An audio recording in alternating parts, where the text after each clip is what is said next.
put the pieces together. First we gotta run cold water on the backs, and then we're gonna wrap it on the mannequin, let it sit overnight, and then I'll help it water form and hold its shape.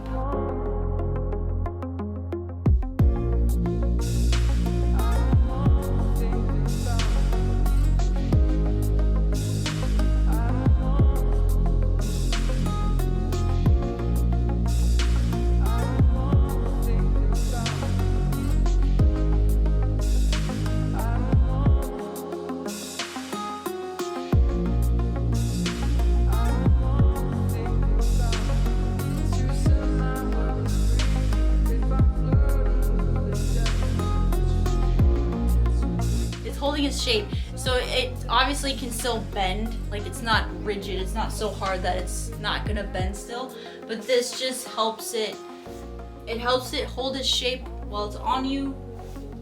It kind of forms to your body better. That's the whole idea. But yeah, so now we're almost done. We just gotta put all of the straps on.